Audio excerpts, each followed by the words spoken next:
All right. The red light is on Tuesday afternoon. Dave Van Auken with not just L. Dawson, the great UFC ranked lightweight Grant Dawson. Grant, what's up, brother? I'm good, man. I have a small announcement.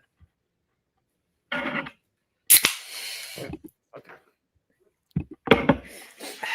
Carry on. I thought we were going there, but never know.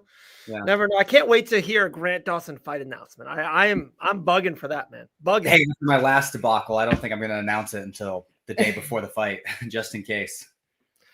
Yeah. This Saturday, someone fights, I believe. He fights in the welterweight division. Can't wait to watch Joel Alvarez fight. I thought you were talking about Gamrot for a second, and I was like, he doesn't fight welterweight. So we all know that. We all are excited for that. We'll get into that fight later. Real quick, we got you. We'll do Banana Blitz in 2 minutes. Me and Elle will go super into UFC 320, but Grant, want 5 minutes from you. UFC 320, new champion, Merab defends, Yuri with the comeback of the year. Put a bow on UFC 320 for me. Yeah, great card. And my parents were visiting, and I was up at like 5 a.m. the morning of the fight, so I was just exhausted. We get to the last two fights. The underdogs that I thought were going to win all lost, so I was like feeling some type of way. I was like, I know how the next two fights are going to go. I'm just going to bed. So I pass out. I wake up at 5 a.m. and I'm like, I'm going to just see how the results were. Looked up, saw Alex won, and was like, well, I can't just go to sleep not knowing what happened. So I watched that fight real quick and then went back to bed. Wow. So didn't watch it live. We'll get into that right and wrong. I've never been so spot on about a fight and a fighter and how it could look as Poatan and Ankalaev. If he fought the way he fought last time, he was going to lose to Ankalaev again. Ankalaev is just probably, I know it sounds crazy, maybe a more technical, better mixed martial artist. But if Poatan does that, he beats every man on the planet. Like just, Thanos, line them all up. If he does that, he's almost unbeatable. John Jones? You beat John Jones like that? He might. I was never excited about that fight. I want to see that fight on the White House. I really That's the main event. That's the main event. Connor co-heads. Don't make it at heavyweight. Make it at some random, 225. 225, yeah. Put it at that. John Jones has got to cut a little bit. Alex is going to be giving up a little size. Make it a little fair. They're both 38. One is, one of the greatest, if not the greatest fighter we've ever seen who just keeps impressing. And the other one is John Jones. Very true. Very good point. And it's funny you said that. And this is the last thing. We'll get into Banana Blitz, guys. UFC Rio is this weekend. The last thing, it's so funny that you just said 225. You ready? Yeah. I'm going the exact opposite. John Jones, to me, loves to conquer, loves to kind of make history, create history. Poatan is the sit-in light heavyweight champion. Jones gave up his heavyweight. What happened at the White House? Jones comes back and they fight at 205 pounds. And it's maybe you can argue the greatest light heavyweight fight in history, Jones versus Poatan for the championship. I love it. Yeah. It's a bigger moment for sure. The question is, can John Jones, not that if John Jones can make 205 again, I think he can. Is he willing to? Because he's older. That's a lot. He's a lot bigger than he used to be. I could see that being a really tough cut on him. But that would also, kind of make it fair because one guy used to fight at 185, the other guy's fighting at heavyweight. And, I would be okay with them saying, we'll do this at 225 for the 205-pound belt. I would be okay with it. Just because of the moment. Yeah. That's a good comment. And Dope by the way, just to throw this out there, and we're not that type of show, but it stinks that anyone loses anyone, and especially a brother is. And I thought Alex was great about that, talking about Arthur afterwards. Looks like he had a call out. Everyone I've been hearing, he had a major call out for Jones in the octagon. Kind of his brother, John Jones's brother, passed away, and he's like, no, it's not the right time or the moment. So I thought it was cool on so many sorts. Don't want anyone to pass away like that. It's very, very sad. That's horrible. And do we know how he passed? He was 39 years old. So he had a fibulator. So he had a fibulator in the middle of the night. It failed. His heart stopped. The 911 runs to the house. but it was just too late. By the time they got there, he was already passed away. Awful. But at least I know it sounds bad. It was in his sleep. I guess that's one of the best ways to go if you're not saving 3 kids and from drowning. I don't know. Why did he need a fibrillator? Like, he was 39 years old. I'm 8 years away from probably that. had a heart condition. Yeah, and it was after football. This guy was a professional NFL football player. Was in great shape, great athlete.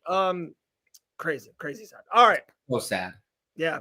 We'll try to transition. Great show. Like I said, Elle and I will really get into UFC 320 in a second, but we got Grant for 20 minutes, so we would love to do right 24. now. 24 minutes. I love it. Banana Blitz UFC Rio is this weekend.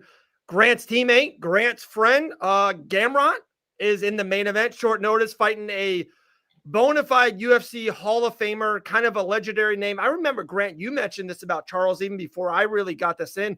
He is a superstar, especially over there in Brazil. This is a ginormous fight. I don't think it's getting enough buzz. Like I said, I joked with you about Luque and Joel Alvarez on the card. There's a couple other cards. Davis and Figueiredo, always a fun fight. So there's some fights on here, but let's get into Banana Blitz. Guys, to me, really easy question to start. What's the most hyped fight for you guys at UFC Rio? It's got to be the main event for me. I think people I don't want to say people weren't excited for Fiziev to fight Charles, because I think they were. I think people are almost always excited to watch Fiziev fight. And like you said, Charles is such a huge superstar in Brazil. But I think just the way this kind of went down with Fiziev being out, Gamrot really wanting this fight, and it kind of looked like he wasn't going to get it. I think it was a surprise to a lot of people when the fight got announced. And it's a huge question mark for the division. And I think there's a lot of things that can happen within lightweight after this fight. Just to be different, that's the correct answer. I'm also really excited about Joel Alvarez versus Vicente Luque. 2 bangers, a lot of first-round finishes between the two of them. I think that Joel is going to do very well at welterweight. I do think that there are a few more wrestlers, and he's not going to have the total size that he had against the guys at lightweight, but he's going to make the weight. He's going to feel healthy, and this dude is a finisher. I'm very excited to see this fight. I love it. And just our producer pushed you guys, so you were big on the show. By the way, Elle, your eye is looking great, almost better, looking phenomenal, Miss Elle Dawson. Shout out. Those are the 2 best fights on the card to me. And I know what you said, Grant. The main event is so good. Like, I am so excited for this main event. We'll talk about it later as well. I can see it go in a couple of different ways too. I don't think one way for one guy, one way for another. I can see Gamrot win 2 different styles, and I can see Oliveira win this fight in 2 different styles. That's what makes it great. Makes it so good. Yeah. What's a underrated banger for UFC Rio? I'm gonna say Jafel Filho and Clayton Carpenter on the prelims. I really like Filho. He's a really exciting flyweight. He's very talented, but I'm not sure if it was his last fight or the fight before. He had a lot of 180 positions where he would be in a crazy dominant position, and he was so hunting. He was so just aggressive for the finish that sometimes he'd get reversed. It made for a really exciting fight. Part of me is hopeful that he's filled some of those holes in his games, but part of me is just really excited to watch him fight because he is a really exciting kid. Yeah. This is underrated banger, not underrated fight. I think the co-main event is going to be an underrated banger. I think Montel Jackson gets a little heat for not being super exciting all the time, but we saw in his last fight that he can be aggressive and he can move forward. And I think Davison Figueiredo is always in a good fight. Another fight that I'm just super, super excited about that I don't think anyone is talking about for good reason, but I think Ricardo Ramos versus, I'm going to say his name, Kian Khan Ofli. I watched Ofli on the Contenders. No, I'm sorry. The Ultimate Fighter. And I was very impressed with him. I know he didn't win the show, fought a really tough guy. I think he's got a fun style. I like this. I know he's 0-2 or something like that in the UFC. I like this fight. Both good answer. The correct answer, and will get you 50 bonus points, is any fight, including Walter Walker. That's the correct answer. Okay. That was another fight. But I'm so excited for that fight. I cannot wait. Are we going to see another knee bar? I don't think it's going to be a banger, though. That's the only reason I didn't see it. That's why I specifically said you didn't say underrated fight. That is You're right on that one, but I agree. Walker versus a broomstick. I got it. He's a guy to watch. He's a guy to watch. I'll give you that. But in my opinion, if there is not a submission, this is going to be a pretty boring fight.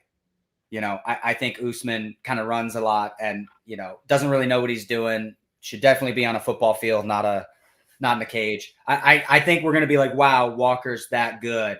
Yeah. Or we're going to be like, that was kind of a snooze fest.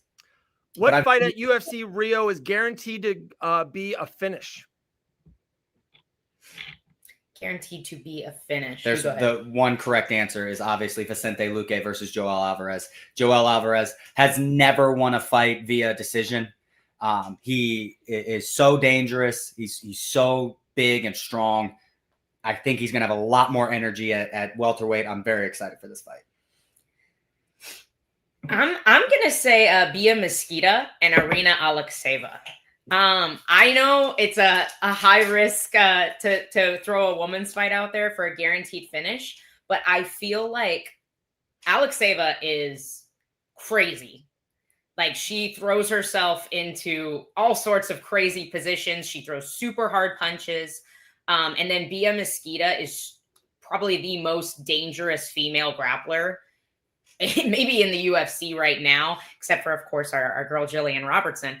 But I love Bia. Bia's a teammate of mine, and she is the women's GOAT in jiu-jitsu. So I feel like there's just a lot of danger happening in that fight. Right. This might be a hot take and a little bit of a risk, but I really see this fight ending in a finish. It's a little bit of a hot take. Grant gets 20 points. The correct answer was Joel Alvarez. Whoever Joel Alvarez was going to fight next, I was leaning Joel Alvarez big time. So, you know, I'm happy to see him as welterweight. So you think there's no way that goes to a decision? No, Joel Alvarez. I think Luque is going down a little descending. And I think what Grant said about Joel going to 170, I think he's going to be fired. I think we're going to see his full potential, his full girth, if that makes sense. And I like him there. Yeah. Whoever he was going to fight at 155 was going to be tough for that guy. So, all right.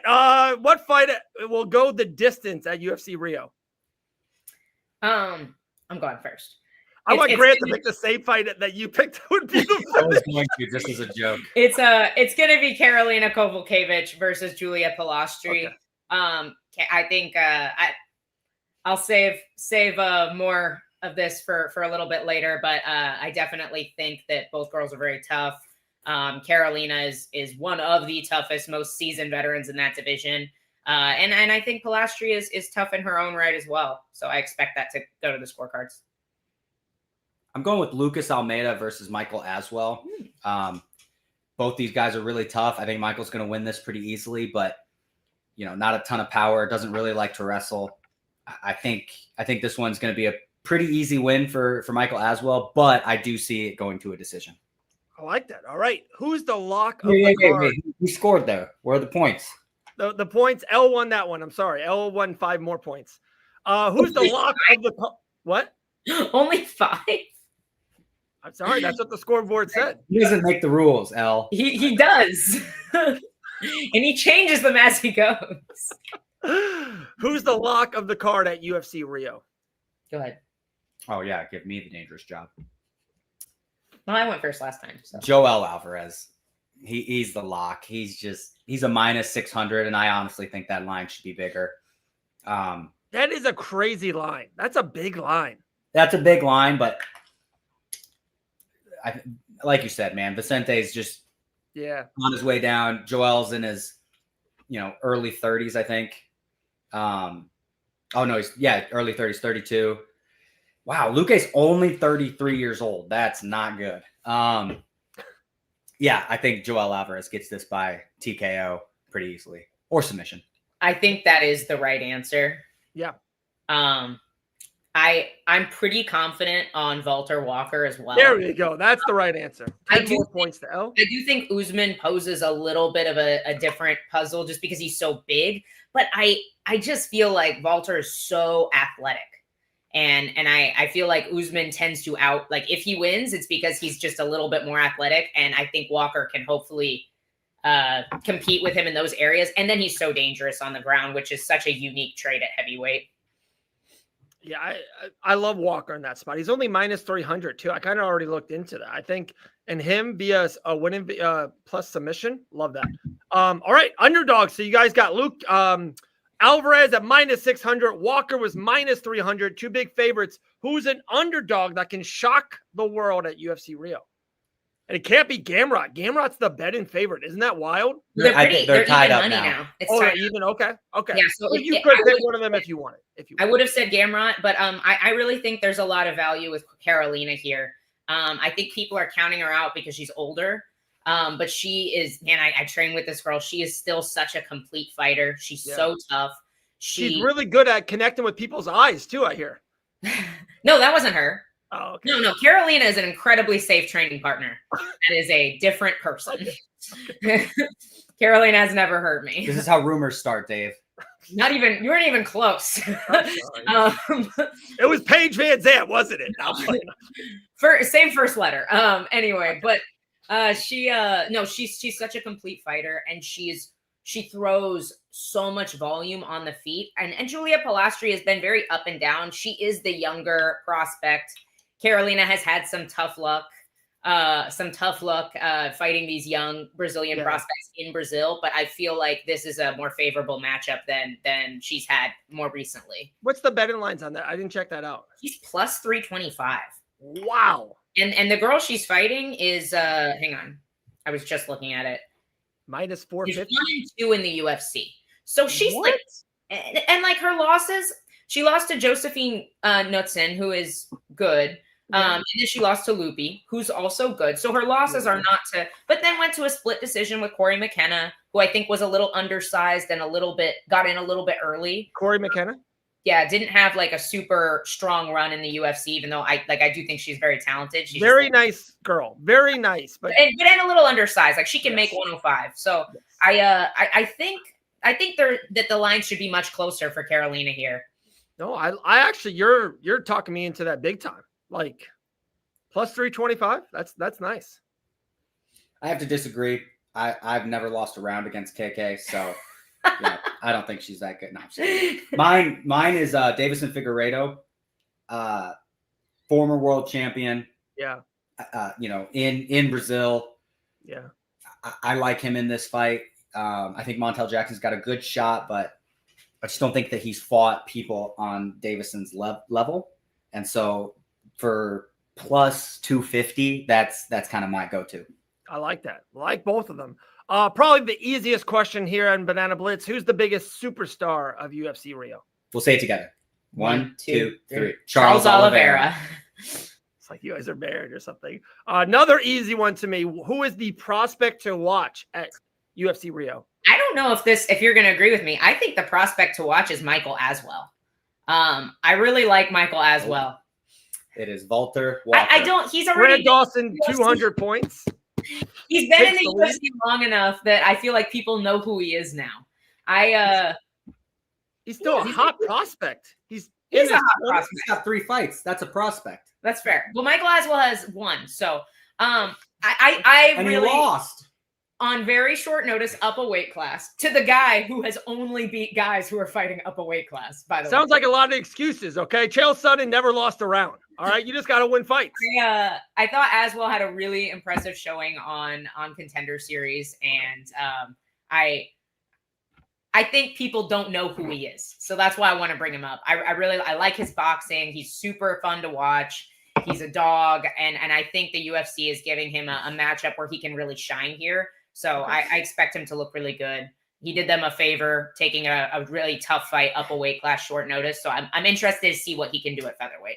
Yeah, I'm excited for Ryan Hall at heavyweight. So that's Ryan Hall at heavyweight. That's my Walker. Walter. That there. I get it. Last two, I'm going to put them together because I think it's super. I think they should go together. I could be wrong. Who's the fighter that has the most to gain, and who is the fighter that has the most to lose? I think it's the same fight. Yes. Yeah, I agree.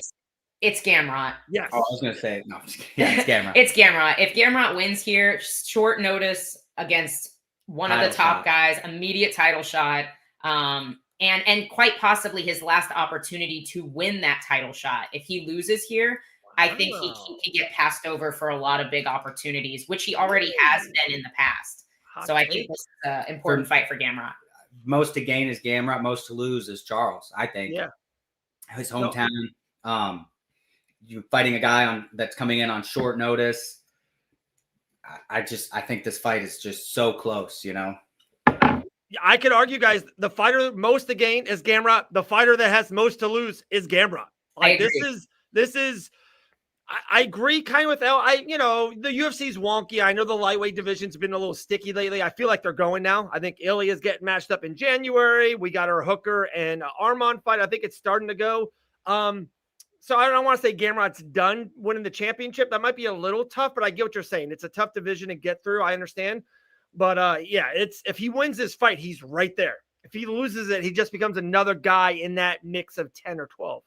Also, for Charles, I feel like not a whole lot changes for Charles if he loses this fight. I agree with that. Yeah, he's kind of he's such a superstar, and you can always throw him on as a main event. Gaethje. Because he's lost big fights, and his stock has not dropped as much as you would think. He lost to Arman, and then like one fight later got a title shot again. You know, so it's I don't think he loses as much as Gamrot does. I think Gamrot gets passed over just as is. Yeah. Here's my argument. If Charles wins, I think that there's a scenario where he gets another title shot. Because let's just say, because Arman is fighting for the number one contender spot. He's obviously going to beat Dan Hooker. He fights Taporia. Let's say he wins. This is a lot of ifs, but let's say he wins. They say, okay, Charles, you lost a split decision in a great fight and almost submitted this dude 8 times. We're going to throw you back in there. So if he loses, there's no scenario where he gets another title shot. None. Doesn't matter who wins. If Arman wins, they go, well, Gamrot beat Arman. Let's put Gamrot in there. That's why I think he's got a lot to lose here. And I think he's so rich, he's not fighting to make money right now.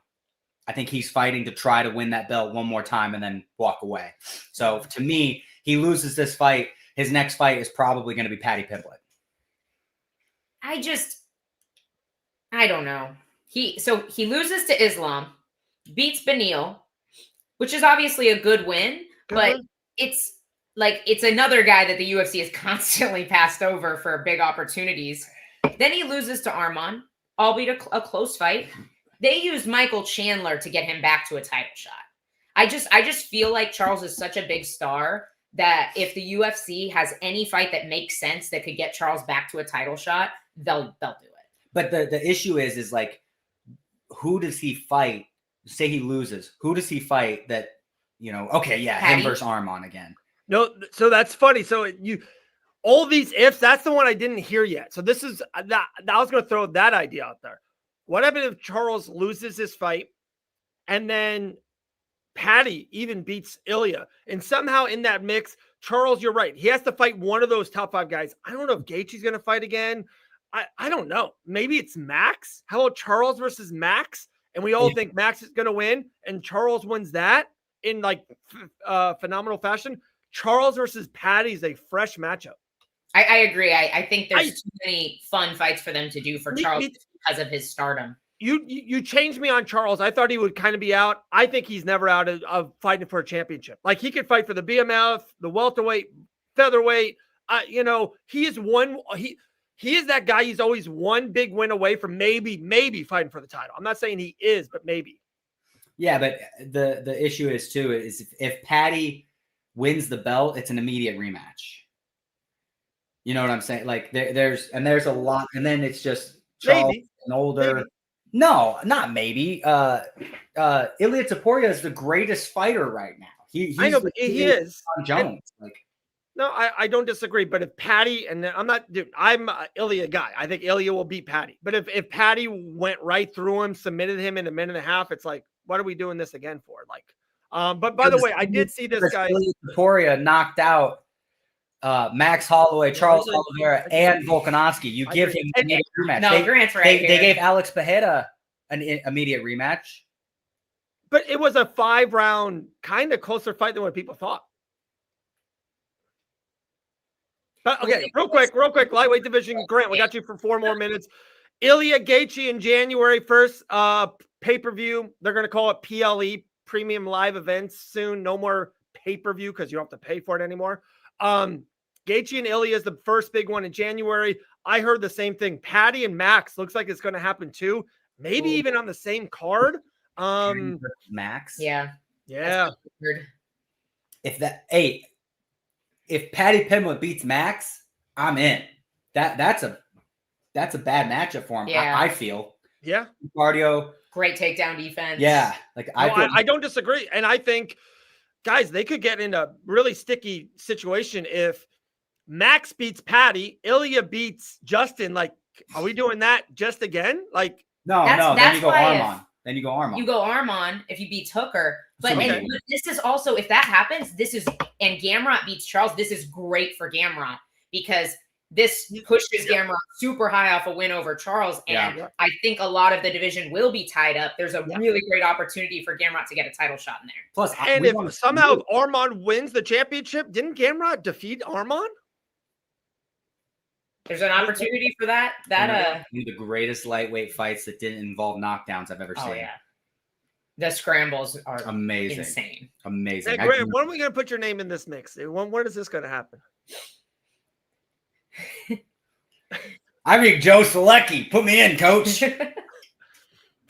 Selecki's not a fan of fight bananas. And Damir Ismagulov.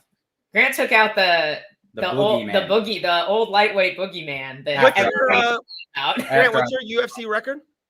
Sorry? What's your UFC record? 11-1. That's so good. Dude, that's so good. If you're a heavyweight, you would have fought for the championship 9 times. All right. So Yuri Prochazka, pretty good, huh? That was fun. What are we talking about? Did we even finish Banana Blitz? No, we did. We did most of the game. Banana Blitz is done. We're done. Okay. I have never been so upset about the outcome of a fight where I do not know either fighter personally. Yuri Prochazka fought the whole first 2 rounds of that fight looking like how my character looks when I play Mortal Kombat because I'm a button masher and I don't know what I'm doing. And my character will be facing the wrong direction, like jumping in the air. That is exactly what Yuri Prochazka looks like for the first 10 minutes of that fight. And in my mind, I'm also very upset we did not get to see what happened in Yuri Prochazka's corner between rounds 2 and 3 because the UFC was so convinced that the fight, they were like, we don't even need to go to that corner because Khalil Roundtree is annihilating this guy and looks so freaking good. Didn't it look like he had a torn meniscus too, by the way? Did it? Up with his knee. He kept on sliding everywhere and his knee kept on buckling. Dude, I think his feet are never where they're supposed to be. It's so hard to stay balanced. I love you. Love you. Thanks, Dave. Grant, you're the man. Appreciate it. Thank you, sir. Don't forget your phone. I have never forgotten my phone since I was 15 years old. All right. Let me scooch back into the center. Dude, Grant might be on his way to Las Vegas right now to pick a fight with a ranked lightweight.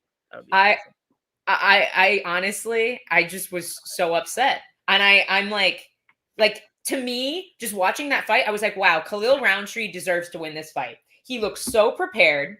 He's doing so well. I'm not even upset that you don't have to wear the banana hat, Dave. It has nothing to do with that. I'm just like, and it's not even that I feel bad for Khalil Roundtree. I'm pissed that a guy that looked so bad for 10 minutes came out and just decided to be a good fighter. He is the greatest worst fighter in the history of the sport. This guy.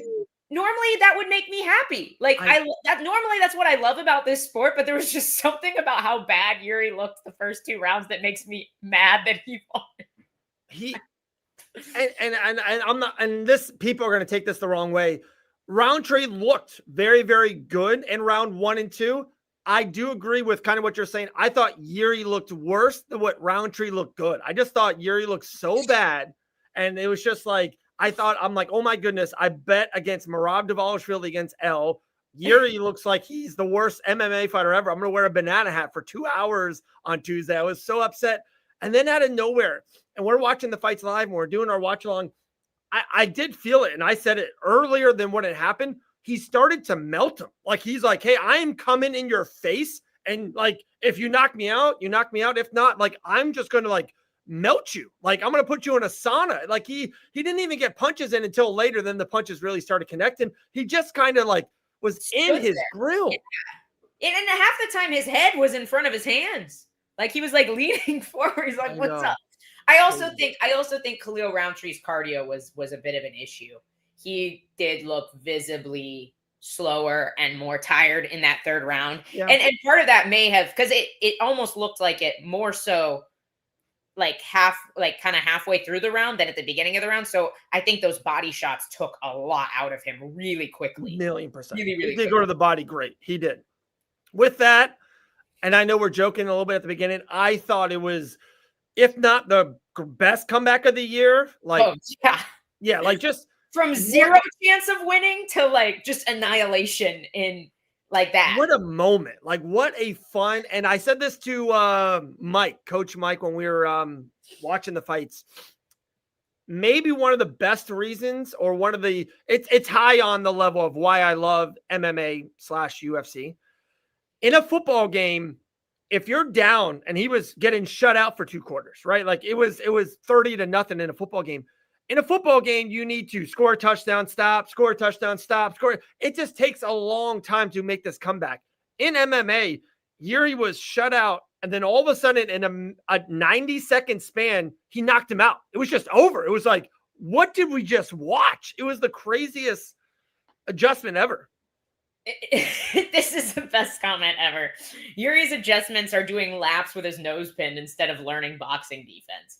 Like, and every time I look at him, he's like never working on what he should be working on. He's just like meditating in the mountains or freaking grounding himself from the, I can't wrap my head around Yuri Prochazka. And I'm like, I have no words. I have no words. How do you break down a guy like that? There's like, I was telling Dave, I want to do like a segment on Merab, because there's these little tiny details in Merab's fights that are just beautiful, and they make all the difference. These tiny little details. How do I do that? How do I even do that with a Yuri Prochazka? What are the details? Just decide to not suck now? Like, what? I will say this, and you said something there, and it kind of hit me, and I just looked at his Tapology. For one, Yuri Prochazka, guy, still 32 years young, like not an old guy. Not Poton's 38. His MMA record is 32-5-1. His UFC record is 6-2. Both losses knockout by Poatan, who's the greatest fighter ever. His wins: Roundtree, Hill, Rockage, Glover, Reyes. His first fight, Volkan Ozdemir, who's been a top 10 light heavyweight for 5 years. Like, his wins are incredible.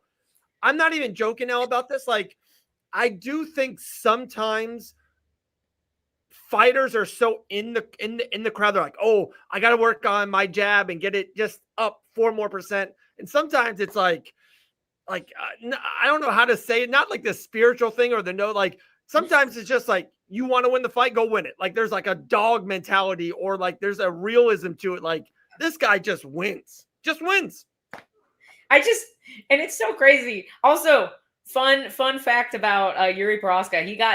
He did get his back, but ATT coach King Mo actually knocked out Yuri Prochazka on Ryzen in like, I don't believe it, 2015. Like, but this dude came into, like, had fought everybody at Ryzen, and then came into the UFC with like an insane record. What was I'm gonna see? His UFC debut, his overall record was 26-3-1. That's an insane record. Yeah, insane. Like, more pay-per-views than not, like, that Yuri comeback would be the thing to talk about. But he kind of got overshadowed, probably not once, maybe even twice. So let's get into both of those. Let's do the main event. Let's go stock up, stock down, and then let's get to Merab. Guys, in the main event, Alex Poatan Pereira won the light heavyweight championship back again. Incredible. Like, and I'm going to say it on Bags and Blunders, new segment here on the show. Let's go. I love it. Love it, by the way. We'll make a thing for it. We'll make a thing. Yeah, we'll definitely make a thing for that. I cannot wait. I've never been almost more right about a fight or a fighter. And me and Elle went at it off air and on air about like, absolutely. Elle Dawson did not like this main event. Didn't think we needed to see it. I'm like, no, that first fight, it was, and Ankalaev deserves credit. He won the first time for sure. But again, watching that first fight, I felt like Poatan lost it more than Ankalaev won. And maybe he was really hurt. Maybe he really was. And I know that's the it thing to say. If you lose a big fight, hey, I wasn't 100%. No one's really 100% going into a fight. I get that. But maybe he was really, really hurt. Okay. This fight, I just loved it. I said it to G. I said it to you. I just wanted him to go forward one time. And he did. And he knocked him out. It was just like the most satisfying win ever. It was crazy. No, I've never been so happy to be wrong. Yeah. I've never been quiet. There's no love lost on me for Magomed Ankalaev as a champion. I did not like him as a champion. I thought he was going to be very inactive and quite boring. So I am not remotely upset that I was wrong about this fight. And honestly, it showed a huge hole for Ankalaev. I think a lot of people who have fought him have maybe overly respected him because of the wrestling and the danger of the striking, like just because his game is so complete. But he does not, at least for the very short time we got to see it, he didn't look like he knew how to fight moving backwards. Like he looked like he had never had somebody push him and keep his back foot on the cage before. Yeah. Is how it looked. Let's go right with it because that is the first thing. Our new segment, Bags and Blunders. I say a lot of stuff. Huh? You misspelled blunders. It says bludders. Blooders. Even the first time ever doing it was a blunder. There you go. Bags and Blunders. I say a lot of stuff. I'm on live on Fight Bananas for 10 hours a week. So I say a lot of dumb stuff. And I do say some good stuff that it hits the bag and get it right. My first one is Poatan winning this championship. I was on him since they remade this match. I loved it. I liked Poatan all week.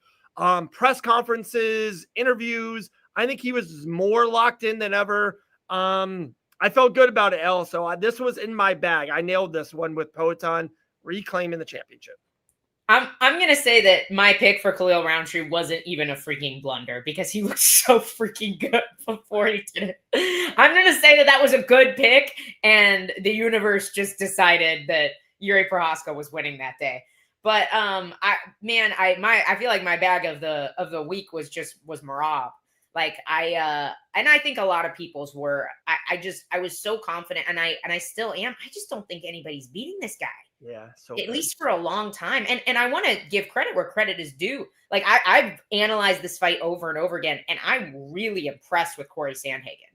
I feel like he made the adjustments from the Umar fight that he needed to make. My criticism of Corey in the Umar fight was very similar to kind of what he had told the commentary team.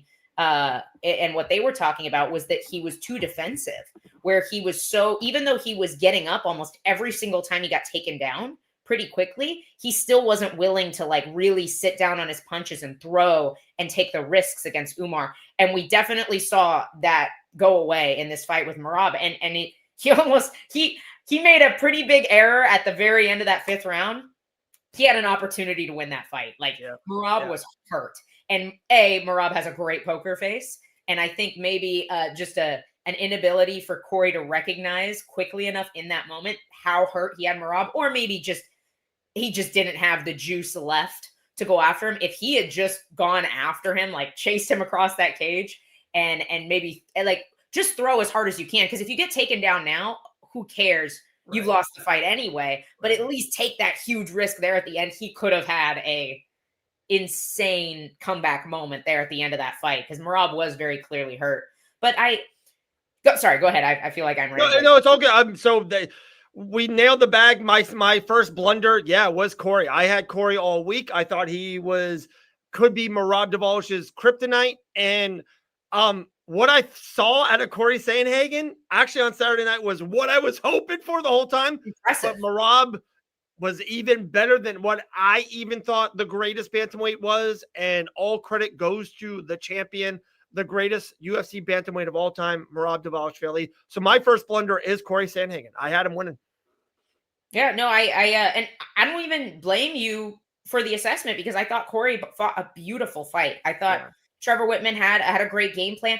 I will say this might be kind of a hot take. I don't think I've ever really disagreed with Trevor Whitman before, and maybe he's a world-class coach. I'm sure he saw a lot of things I didn't see there in the fight, but I felt like Corey's first round was so beautiful.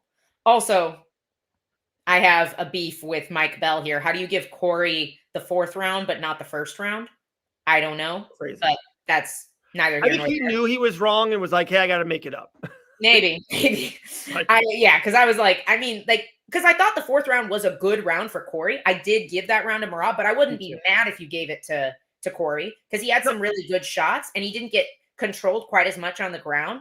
Yeah. But and there wasn't like the choke at the very end of that round wasn't like super dangerous. The thing with the first round, real quick on the fourth, Right. You just mentioned the fourth. It's funny. So I had Corey winning 1, and I had Corey in the time him winning 4, but I had round 2 a 10-8 from Merab. I'm a 10-8 guy. So I had Merab up 1 round. So like I'm in the 5th round with Coach Mike. I'm like, if Corey pulls this out, we could have a draw. Because we could have 3-3 in a weird way. So I did have Corey the 4th. After kind of watching it again, I do give it to Merab. I was in the moment and rooting for him, just to be honest. I had Merab 2, 3, 4, and 5. Yeah, no, I agree. That's how I scored the fight as well. But also Eric Colon, like, what do you have to do to get a 10-8 round from that guy? Like if I've ever seen a 10-8 round, it was that second round. Corey mounted almost 0 offense. He was drowning the entire round. Almost got stopped like 4 times by strikes, and then a pummel down in the ground, then almost a submission. It's like that was almost a perfect round by Merab Dvalishvili. Yeah, I don't know how that's not a 10-8, but it didn't obviously affect the overall score of the fight. But I'm in my head, I'm like, aren't we supposed to be giving out more 10-8s? Isn't that the whole point of the new scoring systems? But that's neither here nor there. I want to finish what I'm saying, like, about my moment. I very rarely disagree with Trevor Whitman. Oh yeah. However, I felt like that first round from Corey Sandhagen was beautiful, and I think the reason it was beautiful is because he was moving his feet so much, and it wasn't like he was running from Merab, but he also wasn't standing right in front of him, and so I loved that he was kicking high more. Like he stopped kicking in rounds 3 and 4. Like, and I'm not sure, maybe he was worried Merab was going to catch his kicks, but Merab didn't really take him down off any caught kicks throughout the fight. It was more when Corey would stop right in front of him. The second Corey's feet got stuck, Merab would launch this beautiful overhand right, and he would shoot at the same time, and he got so deep on the leg there. Or he would just grab the leg before he even punched. He would grab the leg first, throw the punch, and then connect to the single leg. But I feel like that was his best round. And then later in the fight, Trevor really wanted him to pressure. And maybe Trevor just felt like they couldn't win a decision. And he was like, we have to go hunt for this finish, which he landed some great shots and put Merab in some danger. And so it's not like he didn't fight a beautiful fight, but I do kind of wonder if he had not had his feet so stuck in front of Merab in rounds 3 and 4, if he wouldn't have spent as much time defending takedowns, which he defended beautifully. It just ate up a lot of time that maybe he could have been landing some more damaging strikes. For sure. That's my warm take. I'll say it's a warm take. No, that's hot. That's a hot take. All right, another bag for me, Miss L. Dawson. This guy Gutier. Oh, easiest bag on the card. Dude, huge favorite. Not even that. I thought he was such a problem. Live on air, I go, this guy's going to win in a minute by knockout. Exactly what happened. Literally called it to the second almost. And you ready for this one? I'm going to triple down on this bag. I'm sorry, rankings and smart people and analytics out there. I want Gutier versus Chimaev right now.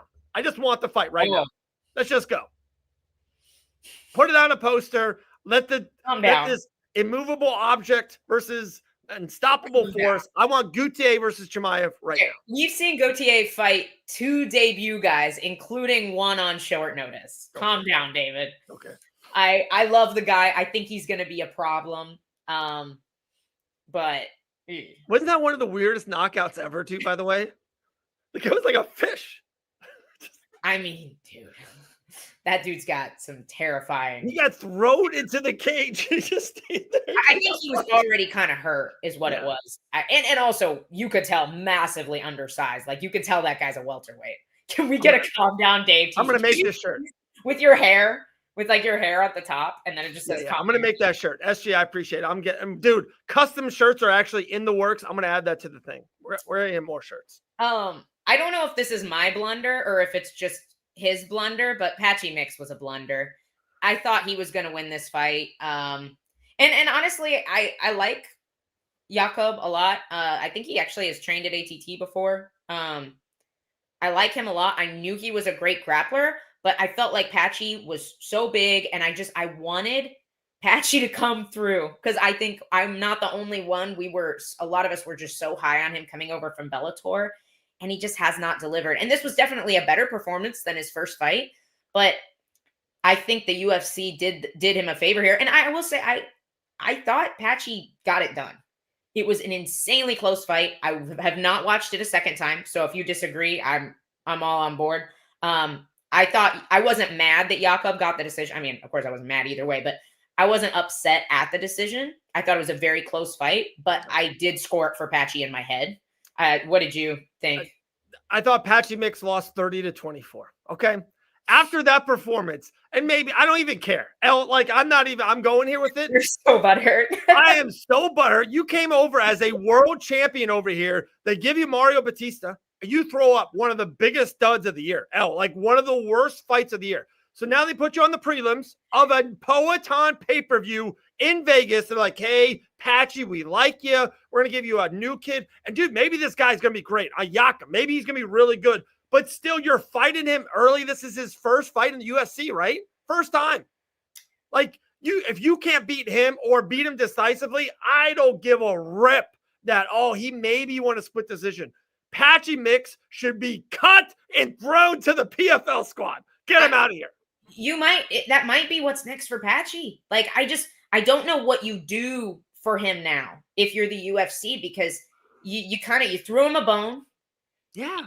And he still couldn't quite get it done. Like, even if you thought he won the fight, it still was it was still a really lackluster performance from Patchy. And so I honestly just don't know what who would they give him next? Maybe honestly, I was thinking maybe you give him Garrett Armfield. Garrett will make the fight exciting. Like, this guy was a world champion, Like, I'm not trying to go there with it. It's like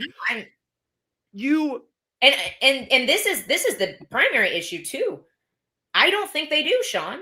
He wanted to leave.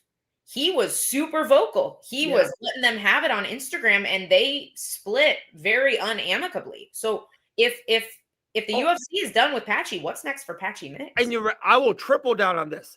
Imagine this. Patchy Mix was in Bellator, was their world champion. Comes to the UFC, pardon my French, looks like dog shit. Looks really, really bad. Loses to Mario Batista in one of the biggest studs of the year. Loses to a debut kid. Okay? So now Patchy Mix is 0-2. Good gracious, what happened if he actually went back to the PFL, won and kept winning and won the world championship? That would make them look horrific. If that's their world champion, no. I mean, he's already beaten some of the guys that are at the top of that division. So we'll talk about that later. That Sergio Pettis flying, that move and elbow was insane. But that's what I'm saying. Like, yeah, no, I agree with you. Like, it's almost too, it's risky for the PFL to take him back. It is. All right. I have one more blunder, L. Dawson. And this was a blunder of mine too. All week long, I was looking at the betting odds. I go, wait a second. Josh Emmett is a plus 450? That was a blunder of mine too. No, this guy's fought Taporia 5 rounds, really high level stuff. Number 1 contender, fought Calvin Kattar in one of the fights of the year. This guy's 450 against Yusuf Zalal. Shout out Yusuf, great on the show. I did not think he would be that big of an underdog. I put money on Josh Emmett. Tapped in a minute. It was a blunder. Yeah. No, I'm with you. Like, and Josh Emmett notoriously has great wrestling.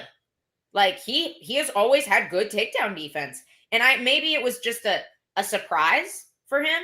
Like, and Yusuf took a beautiful shot. I don't want to take anything away from Yusuf Zalal. He came out, beautiful double leg, immediately took great position on top. I usually am like if you give up the back for an armbar from bottom guard, I'm like, you idiot. But he made it work, so I can't hate, you know. But yeah, I thought this was going to be a really close fight if Yusuf won it. And yeah, maybe he surprised Josh Emmett wrestling early, because I don't typically think of Yusuf. Yusuf's a well-rounded fighter, but he's not really thought of as a grappler. He's typically thought of as a striker. And I expected most of this fight to take place on the feet. But yeah, that was a huge blunder of mine too. I thought he had some serious value as a dog here. Yeah. So there we go. That was the first ever bags and blunders here at Fight Bananas. We're going to do this, I think, every single week.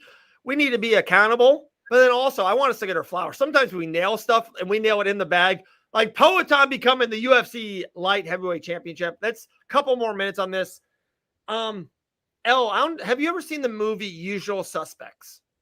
Oh, I love that movie. Love the movie. It's like a top 8 movie of mine. Dude, I love it. The end. So great plot twist.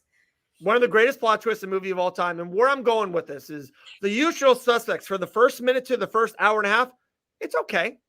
It's like, it's a C. It's like, it's up there. You know, it's just a solid movie.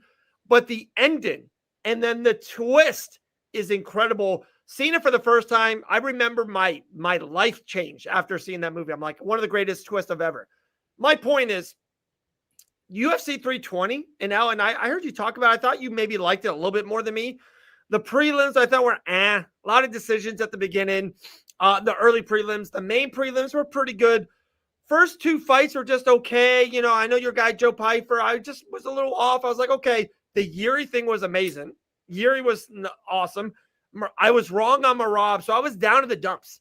That ending was the Usual Suspects. UFC 320 to me was the Usual Suspects. The ending was so good.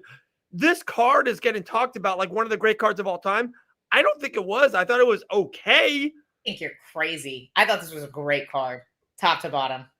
Okay. Like the only fight that really left me kind of disappointed, and not even that much so, it wasn't what I expected, was Puna's performance.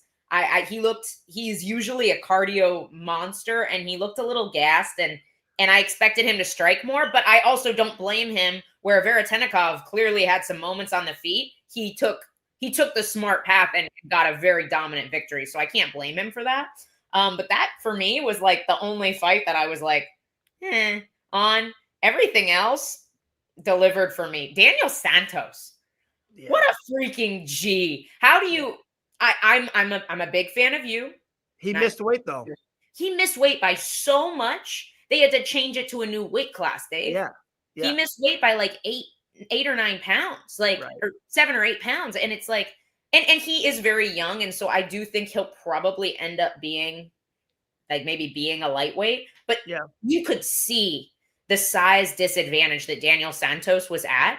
And I'm just so impressed with him. He was like, no, screw you. Like I'm just going to walk forward, and the boxing looked beautiful. Like that was so fun to watch. Gautier finishing. How are you not stoked about Abus and Joe Pyfer? Abus almost getting him out of there, just dominating him in the first, and then Pyfer with the comeback. Like that was a great fight. Like finish after finish. The Merab Corey fight was unbelievable. Like, how are you upset about this card, Dave?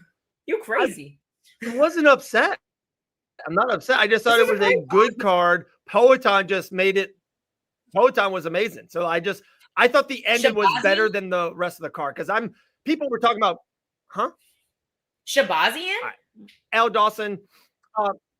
We had Merab Dvalishvili fight for a championship. We had Poatan win a championship. The next time the UFC will have a championship fight, this friend is coming in. It's her belt. Okay. These 2 young ladies in Abu Dhabi, Mackenzie Dern and Verna, they're fighting for this strawweight championship. It's called the Savage Strawweight Championship, because sooner than later, Gillian Robertson from Canada, now lives in Florida, will win this championship. She'll bring it here to the Fight Banana studio. We'll have pizza maybe some gummies, maybe some vitamins, but we'll have it here. Gillian Robertson with the world championship. Yeah, I've never heard of those two girls you were talking about. There you go. See? They're next, G. They're next. I can kind of feel what you're saying about the early prelims weren't the best. Thank you, G. Thank you. I had fun watching. I think once we hit the prelims guys, in the main card, real quick. Once we hit the prelims in the main card, I think we got some better fights. But the early prelims didn't start off strong for me. They did not start off strong. And I thought the card was really good. The card was good. Maybe I'm seeing some stuff in the MMA. There was a card 4 or 5 months ago. I thought it was the best card of the year. It was incredible. I can't think of it off the top of my head. If you guys can help me, they're saying like, this is the greatest card ever. And I'm like, it was good. Poetan winning was amazing. But I thought the ending was better than the whole card. That's all I'm saying. That's all. I'm not saying this was the best card ever, but even on the early prelims, like the Farid's fight was probably the second most technical fight on the card after Merab and Corey Sandhagen. No, he's really good. That was beautiful to watch. It wasn't like, oh my gosh, this is a banger, but as a lover of technical MMA, that fight was beautiful for me to watch. I will agree with you. Maybe like the first 2 fights on the card weren't the most exciting. Yana is one of those fighters that like when you watch her fight, she's never going to be the most technical, but she's just so dang tough. That wasn't a bad fight to watch. She was in Macy Chiasung's face the whole time, throwing knees. It also wasn't like, oh my gosh, this is a barn burner, but it wasn't a bad fight, especially for women's bantamweight, which tends to not be the most exciting division. Is the American Top Team about to have another bantamweight war with Yana and Kayla? Is that going to happen, or is the gym going to split up again? To be honest, I'm not sure what they would do in that situation. I don't know how many more times Kayla wants to defend her title. I'm not sure, Oh, so whoa, breaking news at the bottom. Kayla Harrison retires at the White House. David, shut up. I'm not saying, I said I don't know how many times she wants to defend it. So, I mean, we all know the cut is big for her. It's a big cut to 135. Maybe she beats Amanda and she's decided that she has achieved GOAT status and she rides off into the sunset. And then it's open for Yana to try and make her way up the rankings. I honestly don't know. But yeah, there are definitely several fights between Yana and that belt right now, just as of right now, because you do have Amanda wanting to come back. And it's not like somebody who's currently in the top 5 is going to get that next title shot. It's going to be Amanda if she wants it. All right. Before we get into, I actually voice memo Jillian, actually gave her a thumbs up. I mean, thumbs heads up. Heads up. Yep. Heads up. Words. I'm good at them. Words. So we know where we're going there. But before we go there, a couple things from UFC 320, a couple things that we already talked about. Would love your take. First of all, I don't want you to be negative, especially people but I went in on Patchy Mix. Like, I just thought the performance was horrible once again. Me just being honest. Would love your take. What do you think? He was the world champion, G. World champion too. He can't win a prelim fight in the UFC. Crazy. Even the round he won was because his opponent had poor fight IQ. Like, his opponent pulled a guillotine in the first 10 seconds, which I think at that point his opponent was a little bit gassed. So it was more of like a desperate attempt of let's try to finish this. Let's try to get out of here. Pulled the guillotine, and then Patchy was able to control on top. But even when he was on top, he did nothing. He sat on the guard for a whole 5 minutes. So I'm like, even the round he won wasn't an impressive round. So I'm like, his first 2 rounds didn't look great. Even I was shocked to see him get like butterfly swept, mounted, just completely handled on the ground in the first round. Nice. It was, I don't know. I honestly haven't, studied a lot of him outside of the UFC, but what we've seen in the UFC hasn't been impressive. It has not. After the Mario Batista fight, I did kind of go back through some of the Bellator archives, and I noticed a couple of things. One is that a lot of his opponents in Bellator are flyweight, or were flyweights, or could have made flyweight. Or were just a little bit smaller maybe than Batista and some of the UFC's 35ers, but also a lot of the guys that he out-grappled would shoot on him first, and he would grapple defensively. And so part of me wonders if maybe just that like, does he have the ability to put himself on top against these super high level guys in the UFC? And why are you laughing at me, Dave? Well, G, just real quick, and then please take it, please. L, very technical, and you're probably right. I don't give a crap. This Patchy Mix has looked awful. Like you were saying, oh, because he didn't do this. He's fought for 30 minutes in the UFC. He's looked bad for 29 and a half of them. He's looked bad. Roundtree lost the fight at UFC 320. Corey Sandhagen lost, but Corey looked amazing. Roundtree for 2 rounds looked amazing. Patchy Mixes looked like dog shit. Why can't anyone else say that? It's the honest truth. It is. It is not untrue. I'm just trying to figure. Yeah, we need a button. We don't need a t-shirt, SG. We need like a button that mutes Dave, which I do actually have. You have to start using that. Am I wrong? You're not wrong. You're not wrong, Dave. You're not. No, I think I agree with Dave on this, where I'm like, I think if we were to see Patchy's grappling styles, this was the fight to see it. We saw him on bottom. We saw him on top. We saw him in grappling exchanges for, I'd say, about 10 minutes of the fight at least. They were like a lot, I want to say at least 4 or 5 minutes, well, like 4 to 5 minutes on the ground in the first round. And then in the third round, the whole round was on the ground. So I'm like, if we were going to see him be a phenom on the ground, this was the fight to show it. Where that's why I was saying, like, basic things like him getting butterflies swept, be making mistakes like that. I'm like, I don't think you see that at a high level.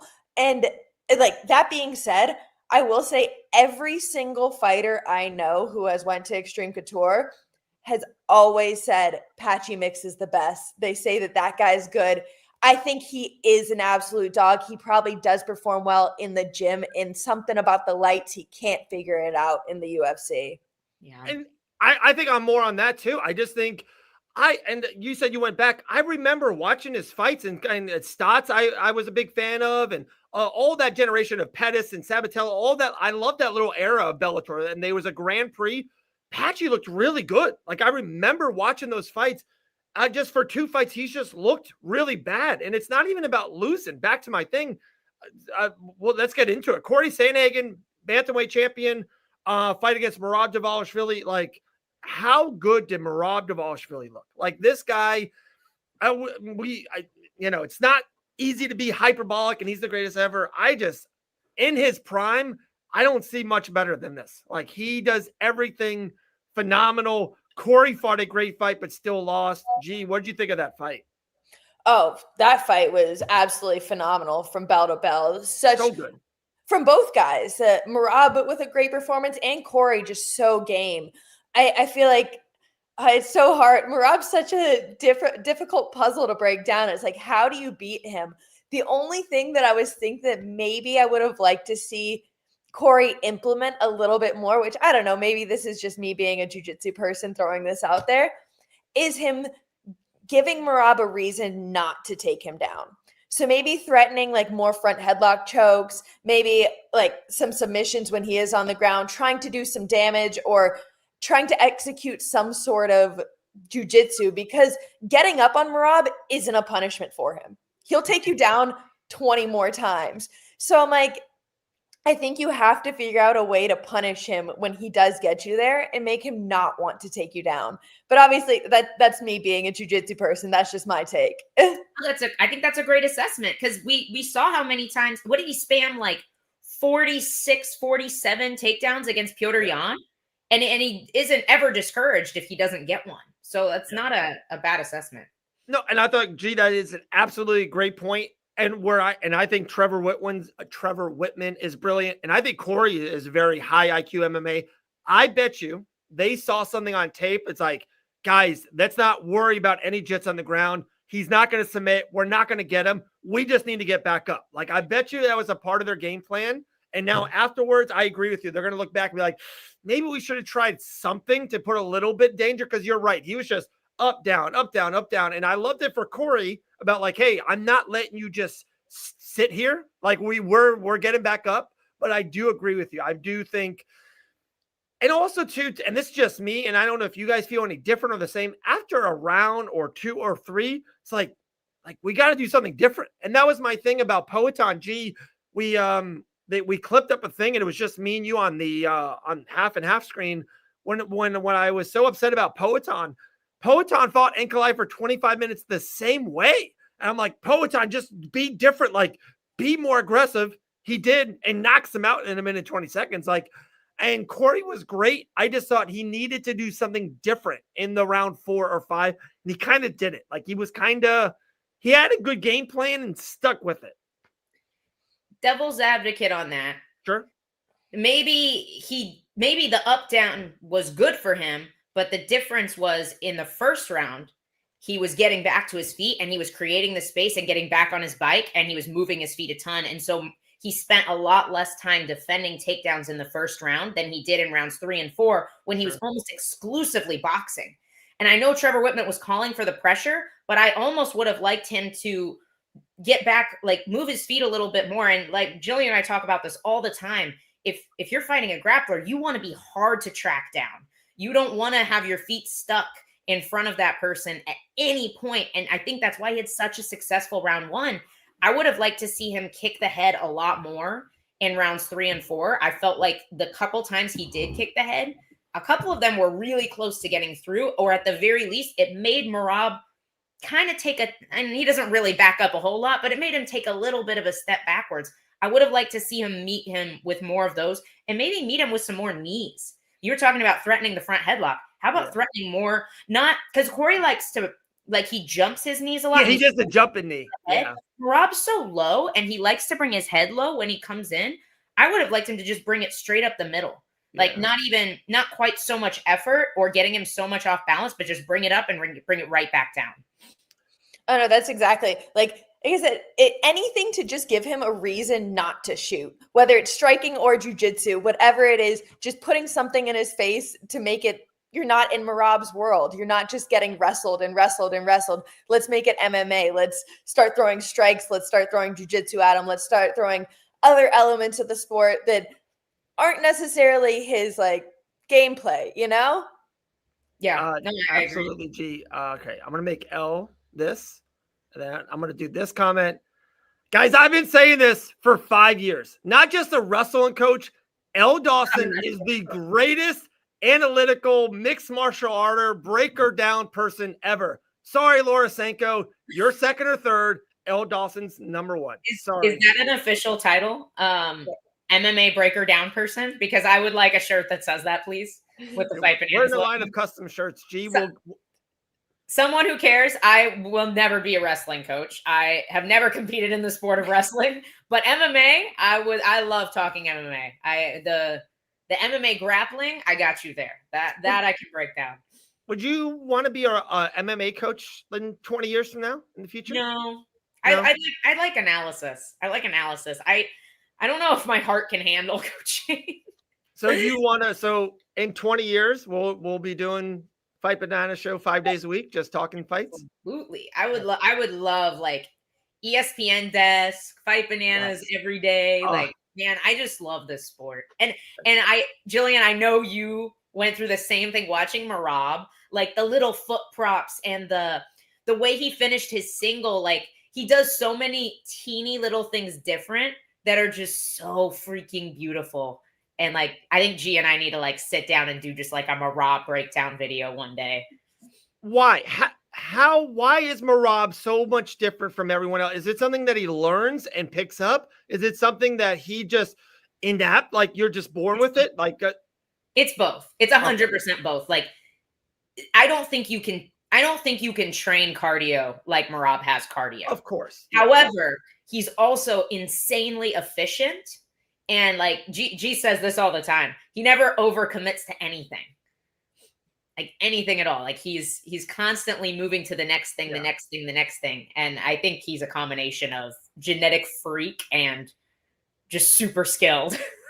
Yeah, I feel like when you see someone and they shoot a hard double leg and they're pushing against the cage and they're sitting there and they're fighting for it and then eventually they get that double leg, that's exhausting. But when you see somebody who shoots like a single, lets it go, shoots a double, maybe gets the body, like is just flowing, they're doing a lot more, but it's actually easier cardio wise.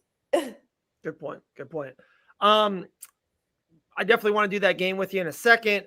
Anything on Yuri and Roundtree? We talked about it earlier. One of the most craziest comebacks ever. Yuri used his head for 10 minutes as a dumbbell and then somehow came back to win the fight. Gee, that was insane. That was absolutely insane. Oh, yeah. Yuri's my hero. Yeah. So bad. He is just like, I don't know if you saw his little post-fight interview talking about how he's like, yeah, I've learned that keeping my hands up and head movement actually works. It was like, good timing to learn this after you've been a UFC champion. You're one of the top heavyweights.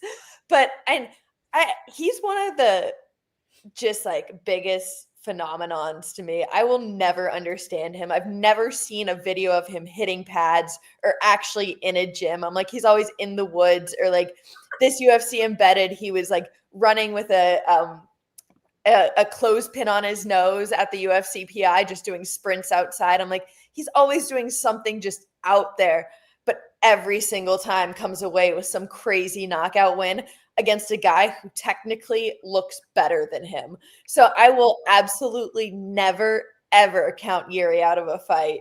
He is just like, he's my hero.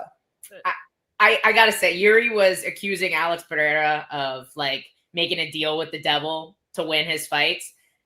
Like, I don't know what went on, because we didn't get to see what went on in Yuri's corner between rounds 2 and 3, but he must have been making a deal with the devil over there, because nothing else makes sense to me. I told Dave earlier on the show, I was like, this is what my character looks like when I play Mortal Kombat, because I don't know how. So I just mash the buttons and my character is like facing the wrong direction and like jumping.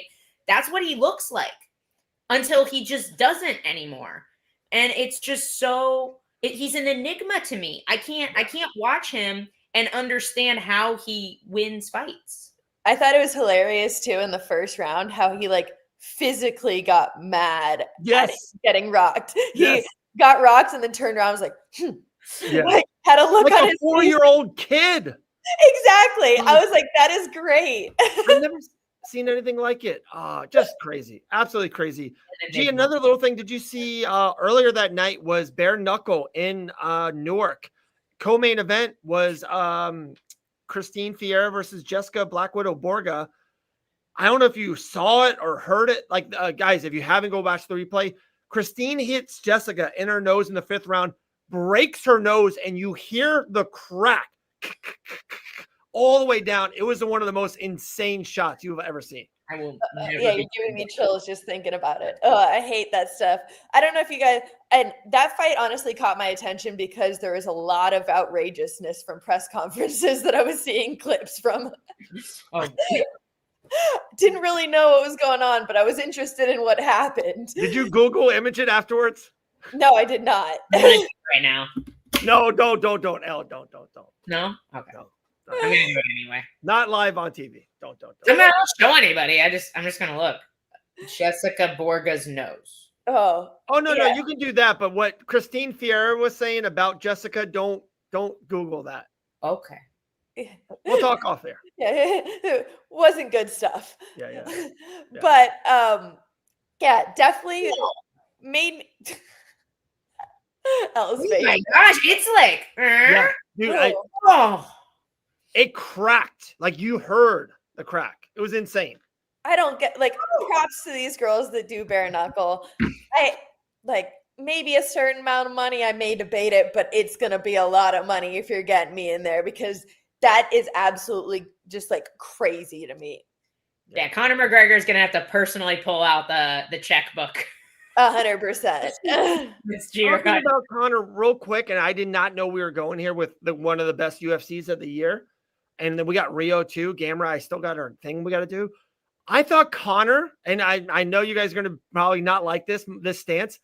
I thought he was great this weekend. I thought he was very honest, real, a lot of wholesome. I don't know if you guys heard, he was like, guys, the me being a superstar really affected me. I went into some bad spots and spaces. He was just very open. Yeah, he was a little jazzed up for the weigh-ins, kind of maybe on some white powder, maybe during that time. But other times he looked better.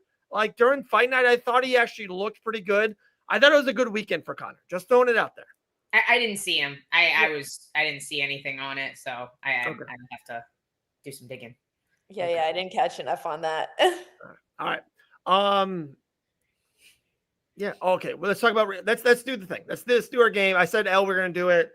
G, that's gonna do it because I have my answer. My answer to me is so easy. I'm like a butterfly. Did you notice the commentary only called Dan Hardy Veronica's husband and never mentioned his name? Next fight, they couldn't Paige's name out of their mouths. Well, I didn't notice. I guess the UFC kind of had like a little bit of a bad breaking with Dan Hardy, like firing him. So I don't know. I understand it in a way. I think it was funny how there was 4 spouses in the corner that night. There was Austin Vanderford and Paige. There was Dan Hardy and Veronica. There was Yana Santos and Thiago Santos. And then there was Patchy Mix and Tatiana Suarez. That's actually really cool. I didn't even realize there were that many. I like that. Elle, you going to corner Grant in his next fight? No. Okay. I would absolutely hate it. I don't know.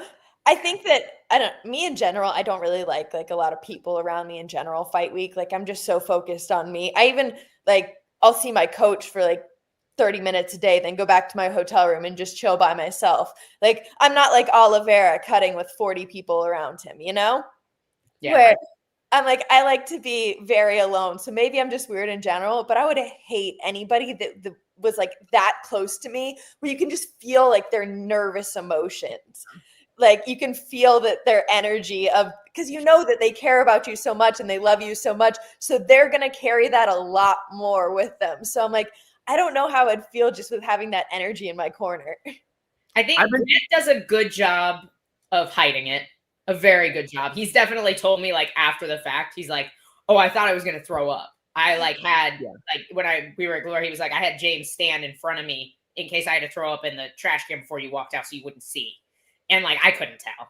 So he does a good job of hiding it. I don't think I would do a very good job of hiding it. And I know he doesn't want me there. He wants me there all fight week through the weigh-ins. And then Saturday, I'm like, love you so much. Have a great time. And I let him focus. And I've been trying to weasel my way into a Gillian Savage corner for 4 years. And now I understand why. I know why she would be like, oh, Dave, yeah, he is nervous over there. Dave, I found out at my grappling thing that Dave is the worst. Dave is he hypes you up so much that it makes you more nervous. It's because Dave thinks that we walk on water. And so I'm sorry. I'm sorry that I'm a positive person. I think you guys are good. I'm sorry. I did the ultimate side quest, grappling match, super fun, but doesn't really matter in my career long term. I had so much pressure from Dave. He's like, oh, you're going to get this insane finish and I'm going to interview you. And I'm like, I came into this thinking this was going to be super chill. And now I feel all the pressure. Now it's life or death. I'm too positive about you guys. I'm sorry. Speaking about something that's not positive. Yeah, I did hear this. I didn't think this was a thing for us to talk about. I don't know. It could be important. I'm just saying, if something happened in my marriage, and I think this would be the case for Grant, I think that could be a really difficult thing to just deal with within your career, especially with how in the spotlight he is and how in the spotlight this is probably going to be. I don't know. I think it's something to consider if he's fighting in January, that's not a lot of time to deal with whatever is going on, you know? It's so funny. You can call your buddy and be like, hey, what's going on? And they won't tell you the truth. Instagram will tell you the truth. You can just look through people's pictures. That's how this whole thing came out. They're like, wait, there's no pictures of Ilya and his wife no more on Instagram together. It's like, uh-oh. It's crazy. I love the people that figure this stuff out too. They're like, what are they doing with their life? This person unfollowed this person. Yeah. How do you know? How do you know? Yeah, I don't know. Shot that guy. We already talked about this earlier in the show. We might hit about it later, but we got to play a very important game right now. First time ever. I don't even know why it's a game. It's just something I thought of, especially about Saturday. My question, we'll go with Gillian, then Elle, and then I will give you my answer, which is maybe the correct answer. If you had to put yourself into a man or a woman in the UFC, past or present, their career could be ongoing or someone, it could be their career already in the UFC Hall of Fame, what career would you like to have? Some of the highest highs, lowest lows, maybe a ton of highs. Habib never lost. What UFC career, Gillian, would you like to have had or had? So when you texted me this first earlier, I at first thought of like, I don't know, because for me, I just wish I was more ready sooner. Like when I've done a lot of learning in the UFC. So I'm like, I just always wish that I never had to do that I didn't have to take so many losses on the big stage to get to where I'm at now. And so my first thoughts went to people who have had careers like that. So like a John Jones, who obviously made mistakes later in his career of like outside the cage, but was able to achieve the champion status so young. And one that's currently out there is Joshua Van too, who we're like yet to see. He's doing the kind of the same thing. He came into the UFC young, he's absolutely killing it, ready for the moment so far, and we're gonna see if he is getting that belt. But then I put a lot of thought into this. I love it. I love it. I started thinking, I'm like, I really don't think there is anyone who had a more perfect career than Amanda Nunes.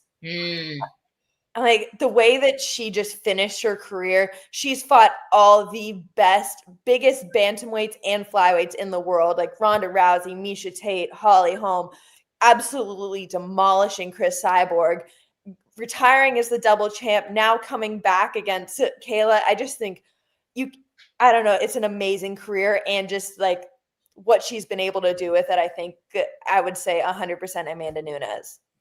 Wow, that's a great answer. That name never and it's funny, one female popped in my head was Ronda. Like she changed the sport, like the spotlight and how big she was. She headlined every pay-per-view. I thought Ronda was one of them. But I never thought of Amanda, and G, that's a great one. That's a great one. L. Dawson, what's your answer? So I put a lot of thought into this, and I felt like, yes, there's some pretty spotless careers, John Jones, Khabib Nurmagomedov, but in my mind, career highlighted everything, including how the public perceives you, what your personal life looks like. Like I kind of looked at everything. And for me, even though this fighter never became an undisputed world champion, I would love to have a career like Dustin Poirier's. I just feel like he's so beloved. Everybody always showed up to watch him. Obviously, he made a ridiculous amount of money. He has businesses. He gives back to his community. He has a stellar example of a marriage, and as a father and as a Christian, like I would love a career like that. I think you can, no matter what, whether you achieve undisputed status or not, you can hang your hat on a career like that and have a really happy, fulfilling life after your career ends. So that's a good one. That was definitely one of the ones that I was thinking of earlier too. I didn't even think about Amanda, but that's a great answer. Girl, you guys, she's had a really a happy marriage, you know. Yeah. You guys killed it. Those are great answers. Fulfilling life too. So good. Like I said, when I thought of this, and I'll tell you why, especially after Saturday. So I thought of it. Ronda came through my head. Guys, Conor McGregor, some of the highest highs in the sport. Like nothing has maybe matched that. Thought of some undefeated guys, maybe like Khabib or Chimaev, some great runs. The more and more I thought about it, especially after Saturday night, so everyone knows where I'm going at it. Alex Poatan-Pereira. Think about this. So he had his first love in combat sports was kickboxing, became a Hall of Famer in the sport of kickboxing for glory. Then maybe because a little bit of a rivalry with someone comes into the UFC. Out of all of his fights, his first fight was at Madison Square Garden. He was at the Apex one time, only one time. He went to it, fought Izzy as a middleweight champion, and won the title right away. So it's like the greatest run ever. I know he lost to him, but and I'm going to go with it, he lost twice in the UFC, Ankalaev and Izzy, but he both has wins over both of them. So there's something, I don't know if you guys saw the Izzy afterwards of Poatan winning. He was so happy for him. It's really cool that they were rivals, and now they're like cool and friends. And I thought Izzy needed to win to become cool with him, if that makes sense. If he never won against Poatan, I think they would still be rivals to this day. I even saw a little clip on Instagram of it was just a fan coming up to Izzy. He was like, a younger kid, and he was like, "Can I get a picture?" And Izzy took a picture with him. He was like, "Yeah, I think Alex Pereira sucks." And Izzy was like, "No, don't say that, man. He's good. He's really good. You got to respect him." And it was like defending him there. Yeah. I just, and then winning the championship. Also, like, is it me or like with his corner and Glover and his team, he just seems like he's having so much fun. It seems like he's with like his people. I think Poatan has had the greatest UFC career ever. I gotta pull this comment up. I'm sorry. You did you watch The Smashing Machine? I don't want Mark Kerr's life. Never seen it. I do want to go see it though. Huh? In a bad life. I mean, just like not a bad life, but like there was a lot of drugs and like there's a reason why they're doing a documentary on him. It's not because he had this Dustin Poirier-esque life where and Anderson Silva lost 6 straight times in the UFC while taking steroids. And Sean Shirk, I gotta say, Sean Shirk is a name from the archives. Thank you for bringing him up. But I wouldn't want his career either because I feel like he's one of those goats that like nobody remembers. Like, I don't think anybody's going to forget who Dustin Poirier is. Like, eventually, obviously, thousands of years from now. But, like, no, still never. The whole movie is a sob story about his life. 100%. Yeah. Like, legend. I don't want that. I don't want that career. There's brain damage and health problems. Is it really a sad story, guys? I mean, it's just about how, like, unregulated that whole era is. I actually haven't seen the movie yet, but I don't know. They did like a documentary called The Smashing Machine years and years and years ago. It's on YouTube. But like these guys were all on all sorts of drugs, not just PEDs, but like drugs, hard drugs. And like the culture around fighting at the time was horrible. It wasn't even a sport yet. It was just this unregulated human cockfighting.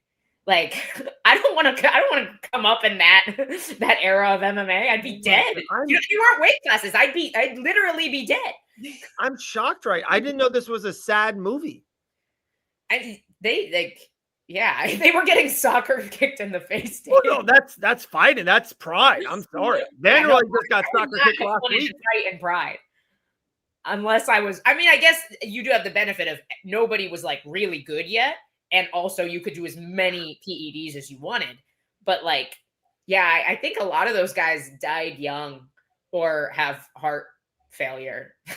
I'm not going to lie. I like our answers. I think Poatan, Poirier, and Amanda Nunes are 3 good answers. Honestly, I thought about Alex. I did. It goes back to the personal life. Like, I don't know. I want to be, I love being married. I want to have a happy, stable family and not be jumping from girlfriend to girlfriend. And whoa, you know some inside information to me, that encompasses his career. I know, gee whiz. I'm not hating. To each their own. Just for me personally, I would rather have that career and that lifestyle. For me personally. Wow. I'm not hating. I'm sorry for all the single people out there that's watching the show. I'm sorry that Elle Dawson attacked. I just said for me personally, that's not the life I want. I'm sorry. Wow. I don't know how we're going to come back from that, G. I don't know. Brutal. G's like anyone that's ever been single in your life, I hate you. Wow, Elle Dawson, relax. All right. That was good. All right, last thing, G. UFC Rio. They're in Brazil. Always a fun time. I know. Thank you, SG. Come on. Elle's got the perfect life, the perfect husband, this beautiful house. I really do. I'm very spoiled. Jeez. Jesus spoiled me. I got 4 kids running around my house. Sometimes there's a struggle. Isn't it the most fulfilling thing ever? It's the best. To have Fight Bananas is here, like being a dad's like right there. It's the best thing ever. All right. Back to Brazil. Charles Oliveira is fighting this weekend. It's not a pay-per-view. When's the last time we can say that? Versus Gamrot. Great fight in the lightweight division. Elle, take it away.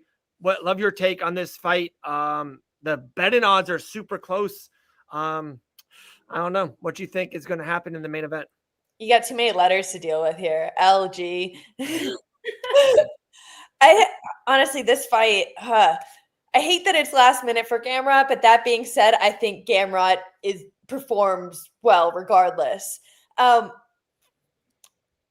I'm so torn in this one, honestly. This one's like, it's hard for me not to be biased against both guys. I'm like, I love them both so much. Yeah. I'm like, I really, nobody just mixes like MMA wrestling better than Gamrot. And then you could say the same with the Oliveira and jiu-jitsu. So I think I'm gonna side with Oliveira, but I don't know. I think it could go either way on this one. I like it. We talked off air about it, so I guess we can talk on air. G, do you have to go? It's 1:30. Are you good? Okay. Good. This fight is so good. I love fights like this that both guys are extremely high level. One was an ex-champion. One could be a champion one day if the right matchups or the right kind of things happen for Gamrot. Very high level. Two is what I was saying earlier in the show is I can see both fighters win multiple different ways. Like I can see Gamrot win a decision, ton of grappling, a ton of control, not a lot of stand-up, just really in his grill, taking him down, winning 48-47 by grappling. I can also see Gamrot kind of like blitzing him early and kind of like a ground and pound, and Oliveira's not ready from the Topuria knockout. I can see that. Back to Charles. I can see Charles lose round 1 and 2. Gamrot's wrestling, kind of beating them. Then all of a sudden they're in Brazil. It's on short notice. And all of a sudden the tides start to turn and Charles starts to stand up and mega shots on Gamrot. And then of course I can see Oliveira winning a decision as well. A close grappling battle. They are in Brazil and he wins via split decision. I can see a lot of different ways and I love it. It's very mysterious.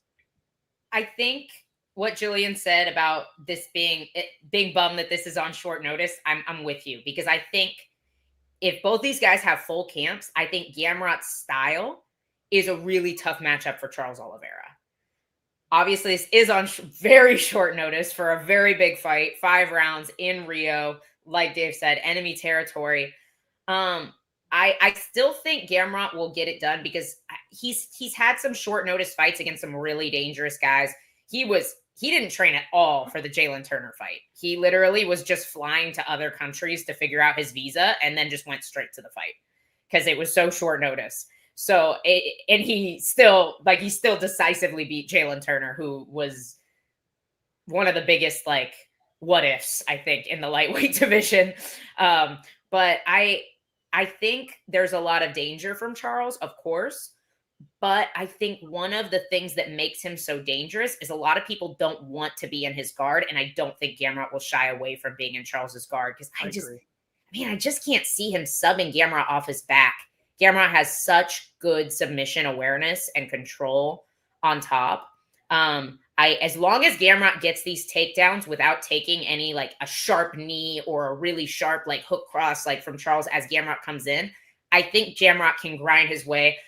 I see decision personally, but I like your assessment as well. Just maybe he can do enough damage with Charles having just been knocked out recently, and I could see it. I could see it. How about a Gamrot by KO?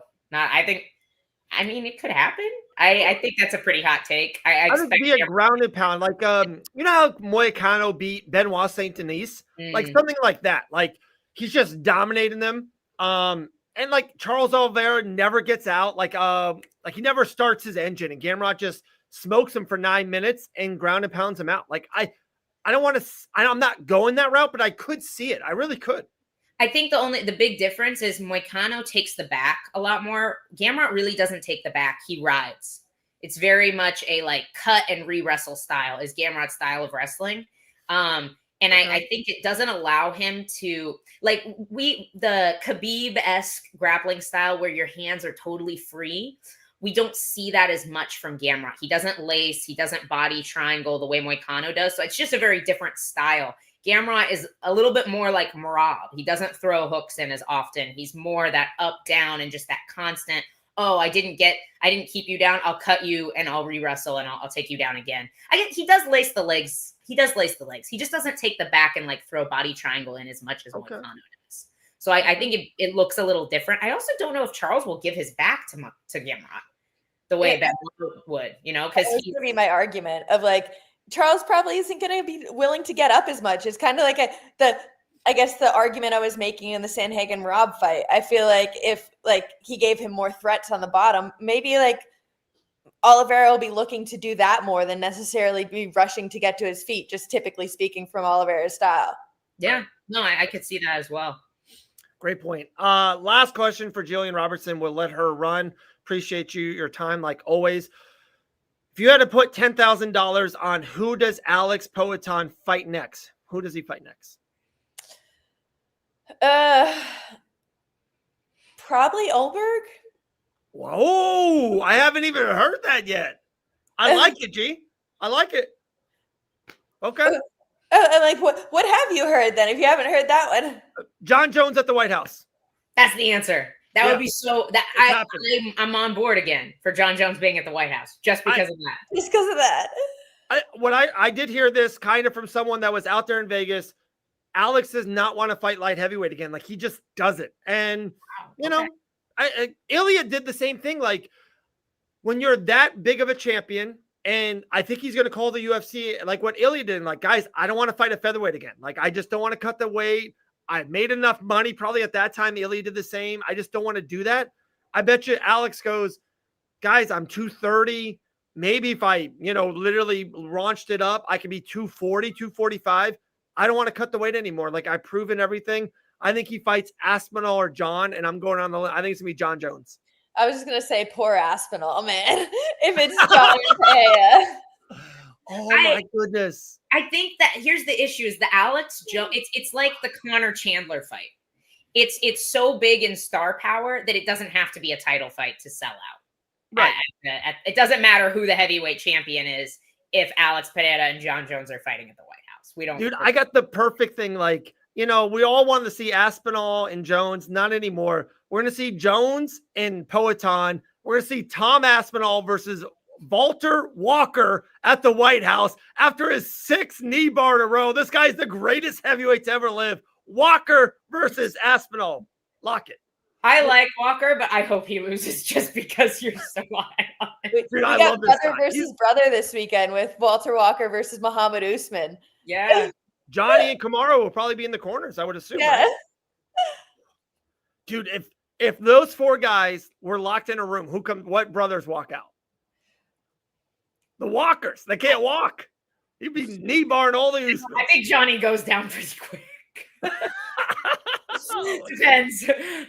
Johnny double legs bottom mount. I got Walter versus both Usmans, 2 versus 1. Still got him. I'm that high. Well, guys, another person I'm high on is going to be the future strawweight champion. Gillian Robertson is back December 13th for her last win before fighting for a world championship against Mackenzie Verna. I don't know. I haven't decided yet. But G, we appreciate you like always. You're the best. I'll see you guys later. Gillian Robertson, the best. All right. I actually love you guys hate Johnny Walker. I don't. I really like the guy, but he's not doing so hot. He's not.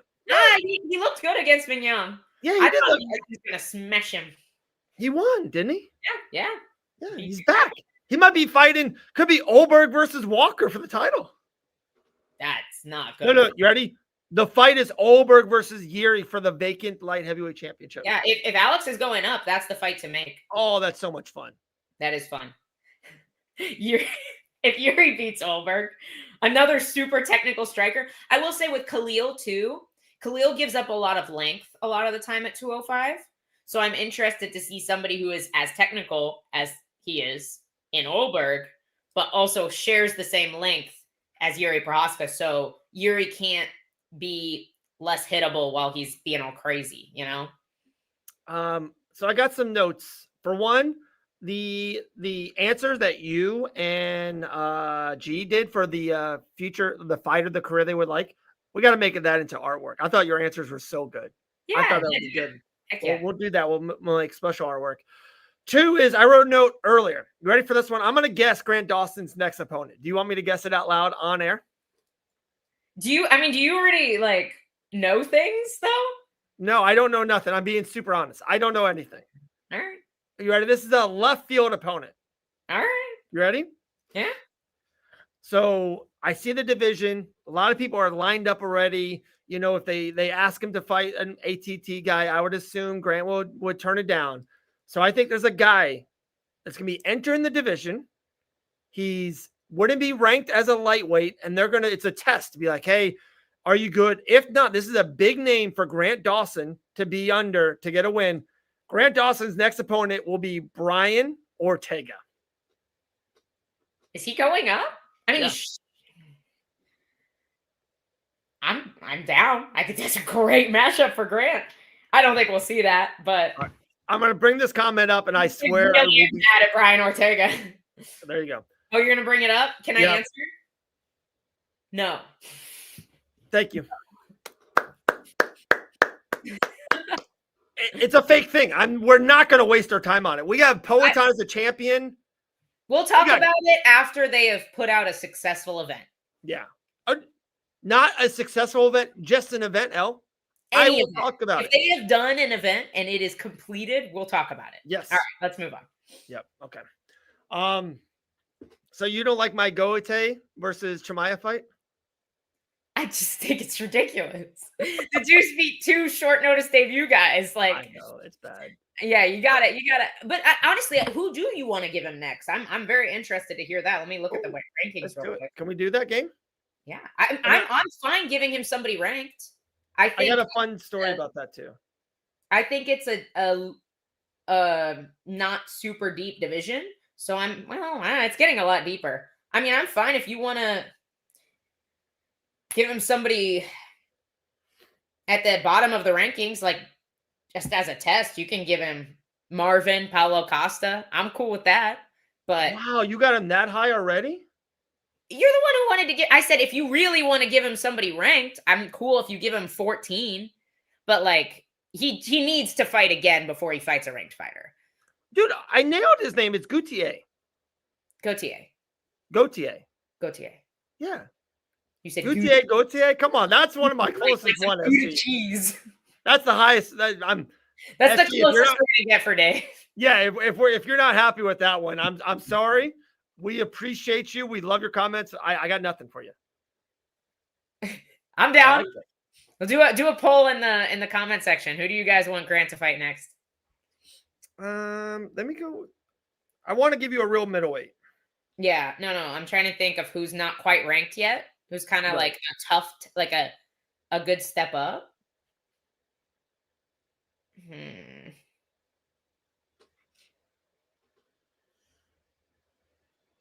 Oh, I got one. I got a good one.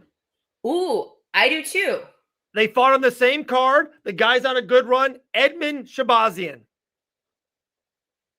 I was going to say Michel Pereira. You know who they're going to give him? Oh, my goodness. I just saw it. You ready? Kevin Gastelum. That's who he's going to fight. That kind of makes sense. It does. Because they hate veterans. They want to feed them. I mean, they seem to love Kelvin Gastelum, but he's not fighting Moicano, guys. They train together every day. He's not fighting Gamrot. He's not fighting Moicano. Those are the only 2 guys he will not fight. How about Ruffy? I'm down. I'm down. We saw Rufi against the good grapplers. Gautier. I nailed it. Guys, this is Habib Nurmagomedov and Gautier. I nailed it. Chimaev, Gillian, come on. I got my ones I got to get. Gillian? Yeah. All right. I think we're done. What a show. Guys, UFC 320 was so good. Are we done? Oh, you got anything else? I don't know. I felt like we should. Oh, Shabazian. I want to. You talk to me. I need 19 seconds. Okay. I want to kind of apologize to Edmund Shabazian here. I think that I did not realize how young Edmund Shabazian got into the UFC. And so I wasn't super impressed with him overall for a while. And I'm going to pull it up right now because when I was watching him fight this time, I looked him up and I realized he's a lot younger. He's 27. Like, he's not even in his prime yet. And so I think for a minute there, I thought he was a lot older and I thought he was the fighter that he was going to be. And I was gravely mistaken because he was still developing and still learning. And he's looking much, much, much improved. So I'm actually very interested to see where Edmund Shabazian goes next because I may have misjudged him. At 27 years old, he's starting to look pretty solid. So I thought he was a lot older than he is. He's definitely still got time to develop and grow as a fighter. So interested to see what they do with him next. I don't know that giving him Gauthier right now makes a lot of sense because I actually think both guys are on an upswing and have an opportunity to get into the rankings. So I don't know why you'd want to pit them against each other right now. Really big news, guys. This is for real. I just got this through the wire. Conor McGregor's suspended for 18 months, anti-doping violation, off the White House card.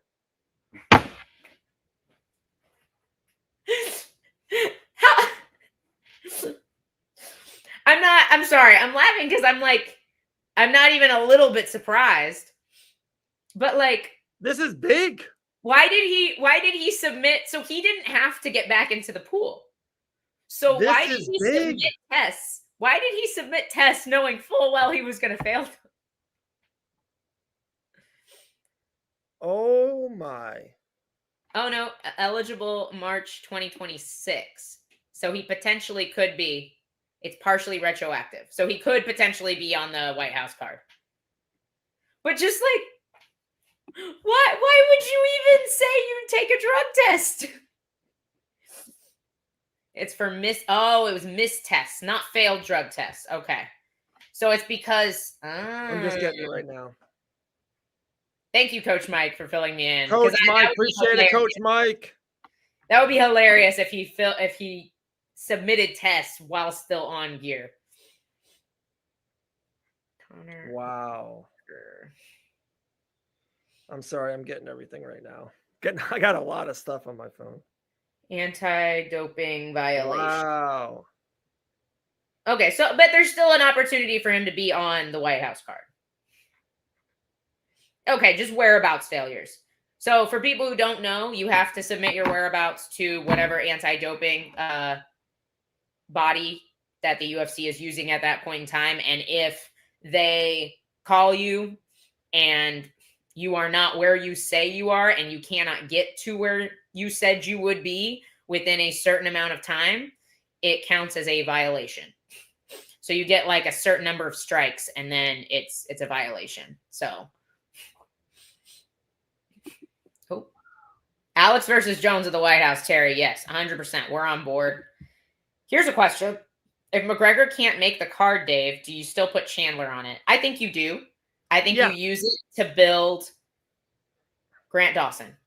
I'm not even joking. I was literally going to say his name. I'm not joking. I think Chandler versus Grant's a great fight. Two Americans. One of them will be amazing on the microphone at the White House. Either way, we all know which way we're going to go. But no, I think there's a lot of ways you can use Michael Chandler to build a new star because Michael Chandler is not making a title run.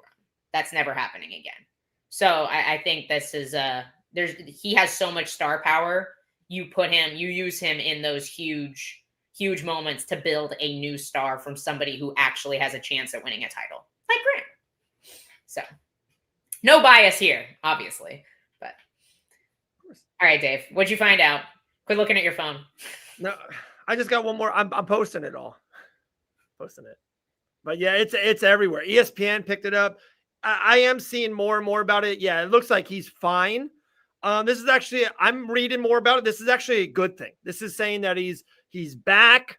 He, all the responsibility. He's taken tests since that and passed. Okay, so, that's good. That's good. Yeah, this is actually a good thing. Here's the interesting question. How does he compete now that he has been on a lot of stuff and is now off all of that stuff? How does he look? Very true. But we got 9 minutes, and we haven't done stock options from UFC 320. Let's go. Okay, I'll go quick. We got to buy stock from fighters on UFC 320. Let's start with the most highs. Let's start with that green hour. What stock are you buying the most right now, L. Dawson? All right, right now, you got to be buying Alex Pereira stock right now because there's just so many big fights for him now that he's back in a championship spot. His superstardom is insane. There's so many people to buy stock on, to be honest with you. I think Alex Pereira is a huge one. I want to throw out one that maybe not, because I got ones, okay? I want to throw out one that maybe isn't like on everybody's radar, but I think you should buy stock on Edmund Shabazian. I don't know if you heard my Edmund Shabazian thing when you went to the bathroom, but I didn't realize how young he is. So when I was judging his career, I thought I was judging like a 31, 32-year-old's career, and I wasn't. I was judging like a 24-year-old's career. Yeah, good point. Now he's only 27, and he's really starting to come into his own. I think he has so much time to continue to develop, and he's really impressed me in his last 2 fights. So that's a great point. All good points, El. I might surprise you on this one. The stock I'm buying the most on. I'm buying everything I can on Merab Dvalishvili, the greatest bantamweight of all time. He's got more fights at bantamweight. Just imagine a super fight at the White House. Merab versus Volkanovski, who's the greatest lower weight fighter in the history of our sport. I'm buying all the stock on Merab Dvalishvili. So the reason I'm not doing that, Dave, is because I wasn't dumb enough to pick Corey Sandhagen in this fight, and I already have maxed out all the stock I could have bought on Merab Dvalishvili a year ago. So well played. Well played, El Dawson. All right, what stock are you holding? What stock are you just, hey, I'm keeping my stock. I don't want to buy any more, but I don't want to sell it. What stock are you holding from UFC 320, El? I think I'm going to hold on Yusuf Zalal. I want to see. I think he's gotten some favorable matchups right now where some guys maybe were on their way out. But I don't want to judge him off that because Josh Emmett is a tough card to pull, and to just blow through him like that, I think there's something to be said. And I want to hold my stock on Ateba Gautier because I bought stock on him after his debut. And I think it's going to be a while till we see him in that title shot, but I definitely think he's a contender that could fight for a belt. That's a very good call. The stock I'm holding made the greatest comeback of UFC in 2025. This guy I'm not buying anymore because I don't know if he can win the championship. I'm definitely not selling. I'm holding stock on Yuri Prochazka. He is why I'm not wearing a beautiful banana hat. Yuri Prochazka, we appreciate you. We need you in our MMA universe. We love you, Yuri. I'm holding on Yuri Prochazka. I'm so mad he won that fight. I don't know who Prochazka is, but I'm not buying any more stock on Prochazka. I'm just kidding. Okay, El.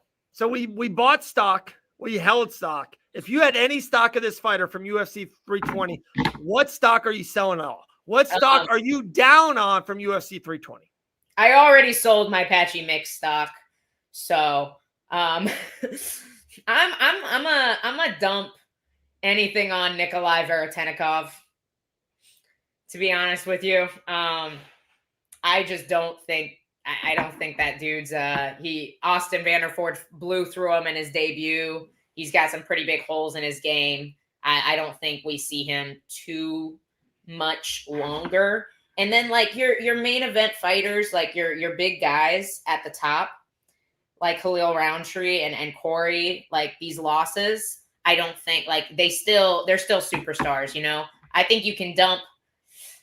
It hurts me, but I think you can dump your Josh Emmett stock. I think Father Time may have caught up to Josh Emmett. Prochazka. Thank you, SG. SG. No, he's telling you're saying it wrong. His name's Prochazka. Oh, Prochazka. Just give me the right stuff. SG, give me the right one. Prochazka. There you go. All right. My stock. Josh Emmett. I definitely bet on this Saturday, and I lost. So I thought it could be him. But then I went down on the card. And I had just 3 more shares of this fighter. I sold it all on Patchy Mix. Get out of the UFC. No more stock on Patchy Mix. Get out of my UFC pay-per-views. I'm selling it all. Patchy Mix is gone. I'm gonna make like a graphic that says Dave, calm down. And I'm just gonna like put it over the screen and like mute Dave. That was so bad. One of the worst performances, one of the worst runs in UFC history. I want to meet the man and say, I'm sorry, Patchy. I want to apologize face to face. I'm just so disappointed. He was a world champion. I was selling it all.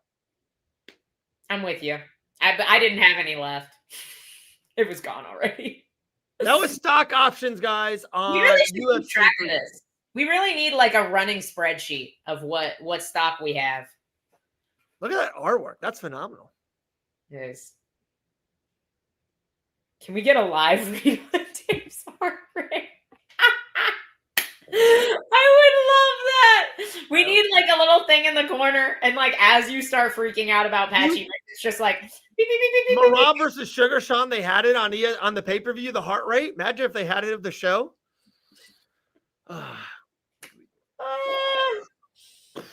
And anytime Dave goes, L has breaking news, you just see mine go like, no, no, Dave, I don't. This is a funny point. So we were live doing the show on Saturday night. Yuri's comeback. We have a stand. So this is a mic stand. I literally picked it up. I was so excited. I'm jumping out, but we only had it on the microphone. So I needed the mic up with me. So I'm yelling Yuri Prohaska when he made his comeback. There you Did go. I nail it? You did. And honestly, I'm impressed you've been like turning it around because you still can't say Alex Pereira's name. Alex Pieda. Pereira. Pieda. No.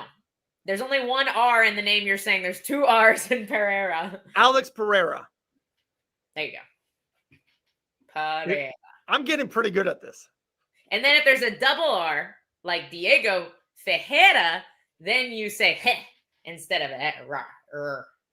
I said rar. All right. Well, that was stock options. That was show. Guys, we could have had guests. I wanted to spend a ton of time talking with the one and only L. Dawson all about the show. We had our Grant on. We had G on. Our 2 absolute favorites. They are the show. Without them, I don't know where we would be. But guys, UFC Rio this weekend. Gamrot versus Charles Oliveira in a big-time main event. Cannot wait. Cannot wait. And then the week after that is Vancouver. And then we have another pay-per-view. Tom Aspinall in the main card, main event. By the way, Fight Bananas, or at least Dave Van Alken, will not be doing a live because I'm not spending $80 on that show. That show is horrible, and I'm not buying the pay-per-view.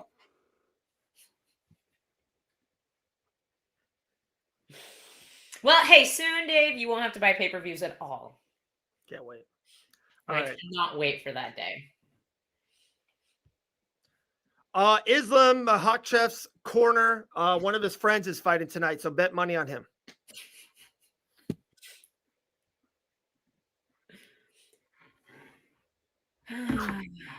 Yeah, it's a lot. I think there were some very overzealous contracts done by Bellator.